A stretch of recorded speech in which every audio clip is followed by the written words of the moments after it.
Everyone, welcome to my YouTube channel. So अब से कुछ पहले के वीडियोस में हमने स्टार्ट करा है एक new chapter class 11th accountancy का, that is financial statements without adjustment वाला। ठीक है। सो अब से पहले इस चैप्टर के ऑलरेडी 3 वीडियोस अपलोड हो चुके हैं मेरे चैनल पे, जिसमें हमने फर्स्ट वीडियो में थ्योरी कवर करी थी, बेसिक कॉन्सेप्ट डिस्कस करा था।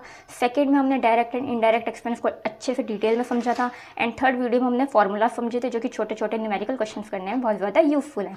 ठीक है। सो अब से पहले हमने जो वीडियोज़ देखी हैं, बनाई हैं, सो आपको इन तीनों वीडियोज़ का लिंक डिस्क्रिप्शन बॉक्स में मिल जाएगा। इस चैप्टर की प्लेलिस्ट बनी हुई है, प्लस शॉर्ट वीडियोज़ की भी मैंने प्लेलिस्ट बना रखी है अपने चैनल पे, सभी चैप्टर्स के अलग अलग, तो उनको भी ज़रूर चेकआउट करना। ठीक है। सो आज का हमारा टॉपिक है ट्रेडिंग अकाउंट। ट्रेडिंग अकाउंट को समझेंगे कि ट्रेडिंग अकाउंट क्या होता है, ट्रेडिंग अकाउंट क्यों बनाया जाता है, and most important trading account का फॉर्मेट समझेंगे। ठीक है, बहुत ज़्यादा इंपॉर्टेंट है। सो बिना किसी देरी के अपना आज का टॉपिक स्टार्ट करते हैं। ठीक है।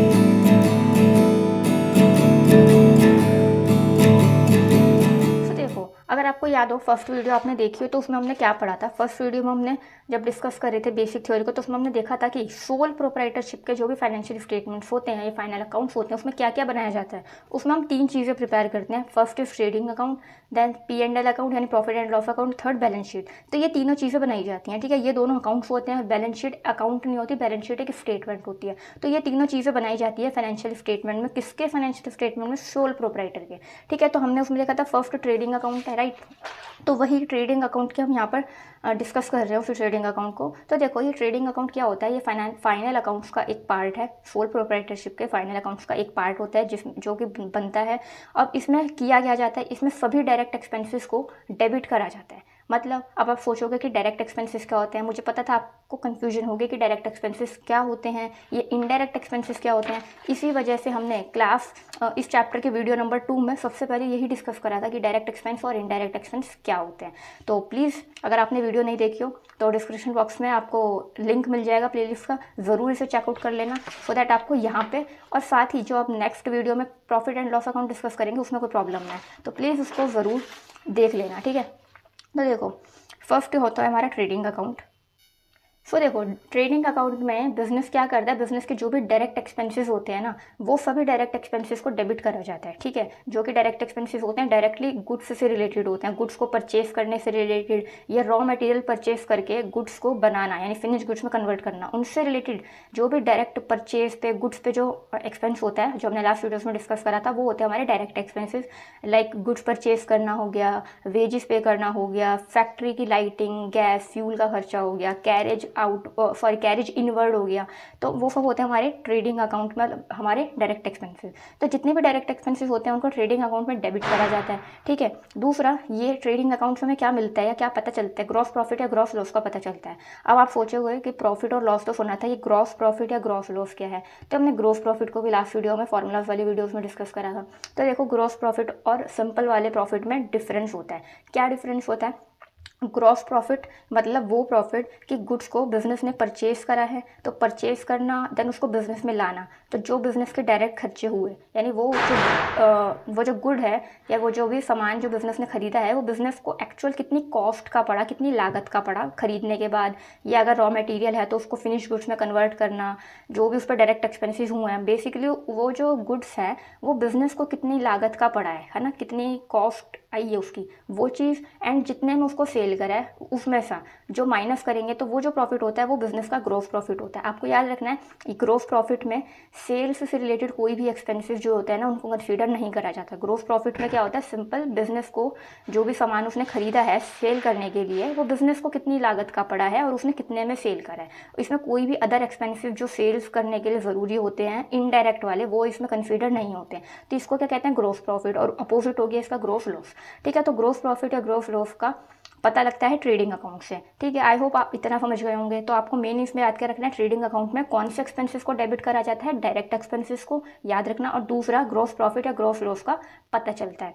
ठीक है। ग्रॉस प्रॉफिट और सिंपल प्रॉफिट में डिफरेंस होता है, वो मैंने आपको बता ही दिया है, क्योंकि ग्रॉस प्रॉफिट में कोई भी अदर इनडायरेक्ट एक्सपेंसेस जो कि सेल्स से रिलेटेड होते हैं या ऑफिस से रिलेटेड होते हैं, सेल्स करने से रिलेटेड खर्चे, इनडायरेक्ट एक्सपेंसेस जितने भी होते हैं ना, उनको ग्रॉस प्रॉफिट में कंसीडर नहीं करा जाता। केवल डायरेक्ट एक्सपेंसेस को कंसीडर करा जाता है कि बिजनेस में वो सामान की लागत क्या पड़ी और कितने में सेल करा, तो उनके बीच का जो डिफरेंस होगा वो होगा ग्रॉस प्रॉफिट। ठीक है, या ग्रॉस लॉस। अब फटाफट से इसके फॉर्मेट को डिस्कस कर लेते हैं। सो देखो ऊपर क्या आता है, बिजनेस का या बिजनेस फर्म का नेम आता है। सबसे पहले क्या होता है, जो भी आपको क्वेश्चन में नेम मेंशन होगा जिस भी बिजनेस का या फर्म का, वो आपको यहाँ पे मेंशन करना होता है। तो नेम ऑफ बिजनेस फर्म सबसे ऊपर आता है, उसके नीचे क्या हम लिखते हैं, ट्रेडिंग अकाउंट, ठीक है, जो कि हम समझ रहे हैं। नीचे आपको ब्रैकेट्स में लिखना होता है for the year ended on, यहाँ पर डेट आ जाती है, यानी 31 मार्च है तो जो आपको फाइनेंशियल ईयर की एंडिंग की डेट दे रखी होगी ना, क्वेश्चन मेंशन होगी, वो आपको यहाँ पे मेंशन करनी होती है। तो ईयर एंड में, यानी इस डेट के ईयर एंड में ये ट्रेडिंग अकाउंट हम बना रहे हैं, ठीक है। तो आई होप आपको ये ऊपर की जो 3 चीज़ें वो क्लियर हो गई होंगी। अब देखो फटाफट से फॉर्मेट डिस्कस करते हैं। इस फॉर्मेट में हमारे वही अगेन ये अकाउंट है, तो अकाउंट के 2 साइड्स होते हैं, डेबिट और क्रेडिट, हम सभी जानते हैं। तो फर्स्ट इज डेबिट साइड जो कि लेफ्ट हैंड की साइड है, एंड राइट साइड को क्रेडिट साइड कहते हैं, ठीक है। अब इसमें 4 कॉलम्स बने हुए हमारे, पर्टिकुलर्स अमाउंट। तो ये वाला जो पर्टिकुलर्स और अमाउंट का कॉलम है ये डेबिट साइड का हो गया, left hand side of account, and ये वाला पर्टिकुलर और अमाउंट का जो कॉलम है राइट साइड वाला, वो क्रेडिट साइड का है, ठीक है। अब फटाफट से इनको डिस्कस करते हैं कौन कौन सी चीज़ें डेबिट साइड पे लिखी हैं, उनका मीनिंग फटाफट से शॉर्ट में डिस्कस करेंगे हम, क्योंकि हमने लास्ट डायरेक्ट और इनडायरेक्ट वाली वीडियो में समझा था, और क्यों आया हुआ है वो समझेंगे। तो देखो first is opening stock. Business को ओपनिंग स्टॉक हम सभी जानते हैं कि जब भी न्यू फाइनेंशियल ईयर स्टार्ट होता है तो बिजनेस के पास जो भी सामान होता है ना, पीछे साल का बचा हुआ सामान जो पीछे साल सेल होने से रह गया था, वो बिजनेस का क्लोजिंग स्टॉक था। नए फाइनेंशियल ईयर स्टार्ट होते ही वो बिजनेस का ओपनिंग स्टॉक बन जाता है। तो वो ओपनिंग स्टॉक यहाँ पे लिख देंगे। यहाँ पे मैंने अमाउंट की जगह XX डाल दिया, ठीक है। नीचे क्या आता है, 2 परचेजेस। परचेजेस का मतलब बिजनेस ने न्यू फाइनेंशियल ईयर में कौन से गुड्स खरीदे हैं, ठीक है। तो गुड्स परचेज करने को क्या लिखा जाता है, परचेजेस, उसको आप यहाँ लिखोगे। और अगर कोई पूरे साल के दौरान कोई भी अमाउंट की परचेज रिटर्न दे रखा है तो उसको आप इसमें से माइनस कर दोगे। तो टोटल परचेज जो बिजनेस ने करी है उसमें से परचेज रिटर्न, यानी जो सामान बिजनेस ने खरीदा है पर किसी भी वजह से वापस कर दिया सप्लायर को, तो वो आप माइनस कर दोगे। या परचेज रिटर्न का आपको याद रखना है, दूसरा नाम क्या होता है, रिटर्न आउटवर्ड। तो परचेज रिटर्न को आप माइनस कर दोगे जितने भी अमाउंट की दे रखी है, और इसमें से इसको माइनस करने के बाद जो नेट परचेज आती है, हम जानते हैं ना परचेज में से जब परचेज रिटर्न माइनस करते हैं तो क्या होता है, वो नेट परचेज।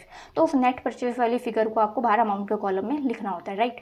अब देखो मैंने यहाँ पे ब्लैक पेन से लिखा हुआ है टू ऑल डायरेक्ट एक्सपेंसेस, यानी जितने भी डायरेक्ट एक्सपेंसेस होते हैं ना, वो सारे डायरेक्ट एक्सपेंसेस इधर आएंगे। तो मैंने यहाँ पे पूरे एक शॉर्ट में लिख दिया टू ऑल डायरेक्ट एक्सपेंसेस। अब डायरेक्ट एक्सपेंसेस क्या होते हैं, जो बेसिकली गुड्स को खरीदने पे करे जाते हैं, जो कि बिजनेस ने गुड्स खरीदे हैं, परचेज करे हैं, अगर बने बनाए गुड्स खरीदे हैं तो वो, है ना।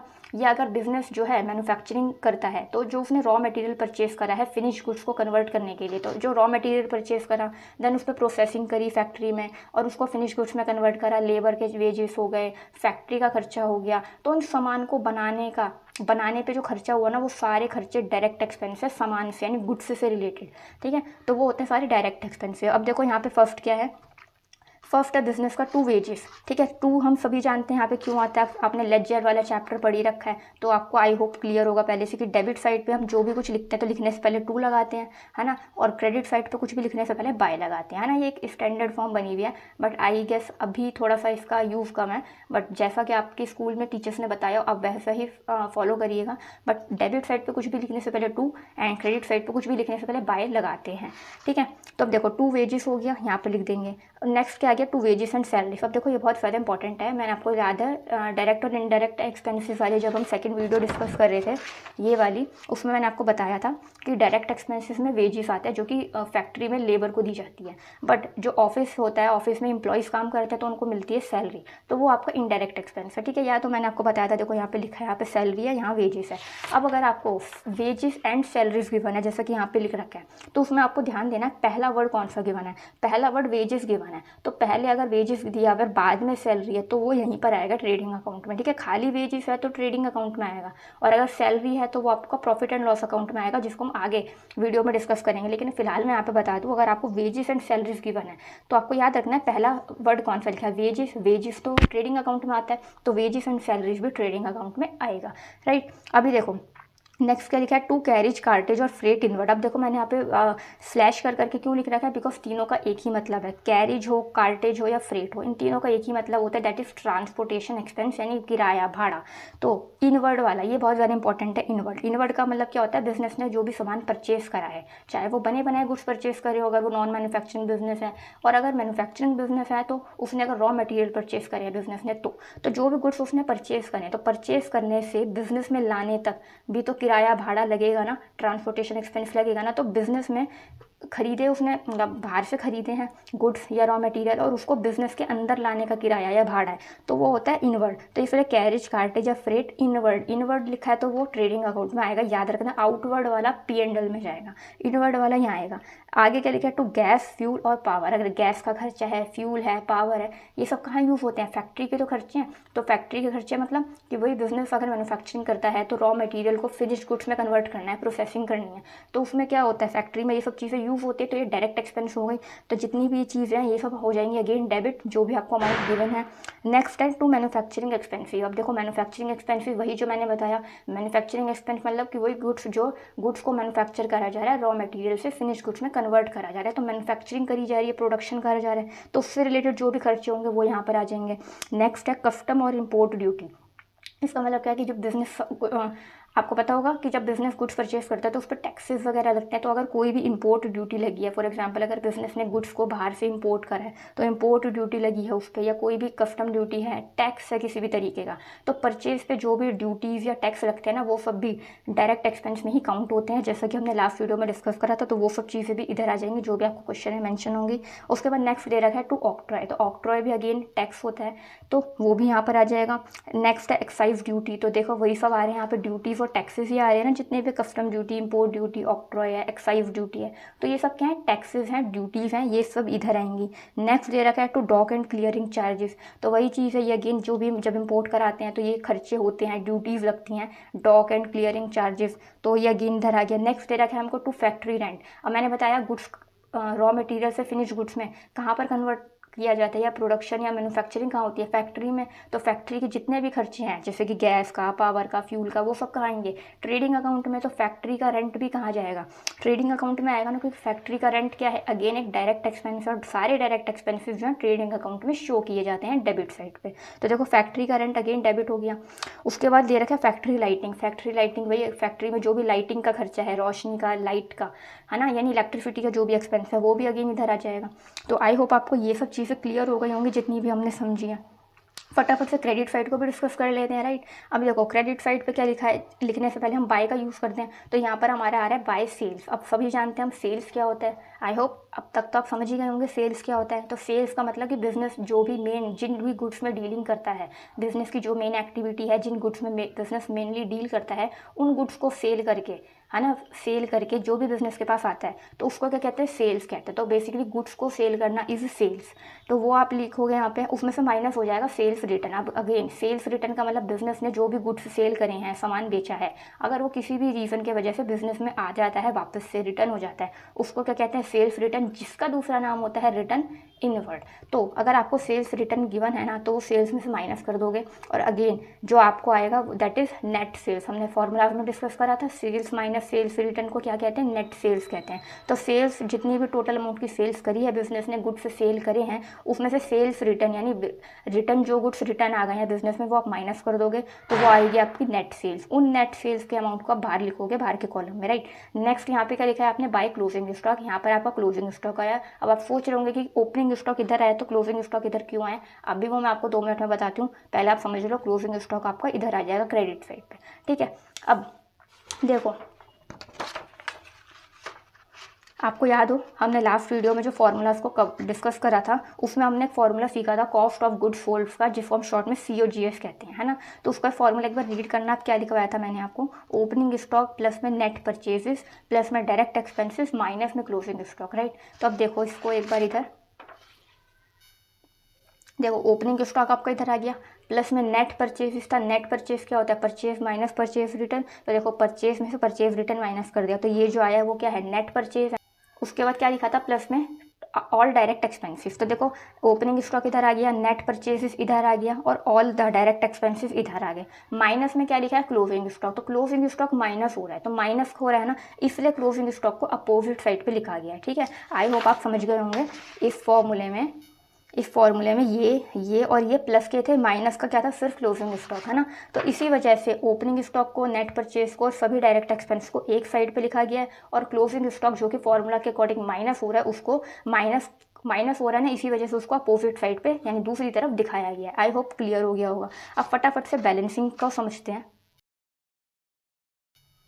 अब हमने लेजर चैप्टर में हम सब ने बैलेंसिंग करना तो डिटेल में समझा था। बैलेंसिंग करने के लिए मैंने आपको क्या रूल्स बताया था कि पहले आपको डेबिट साइड और क्रेडिट साइड दोनों साइड का टोटल करना होता है। रफ में दोनों साइड्स का टोटल करना होता है, राइट। तो दोनों साइड का टोटल करना होता है आपको। अब इधर तो हमने एक्चुअल फिगर्स नहीं लिए हैं, इधर तो हमने सिंपल स्टैंडर्ड एक फॉर्मेट डिस्कस करें। तो इसलिए मैं आपको समझा रही हूँ, पहले आपको क्या करना है, डेबिट और क्रेडिट साइड का टोटल करते हो आप बैलेंसिंग करते टाइम लेजर अकाउंट्स के, है ना। दोनों साइड का टोटल करने के बाद क्या करते हो, जिस साइड का टोटल ज़्यादा होता है उस साइड के अमाउंट को आप दोनों साइड लिखते हो, राइट। एंड इस जिस तरफ कम होता है उस तरफ क्या लिखते थे, बैलेंस कैरिड डाउन लिखते थे, दैट इज बैलेंसिंग फिगर।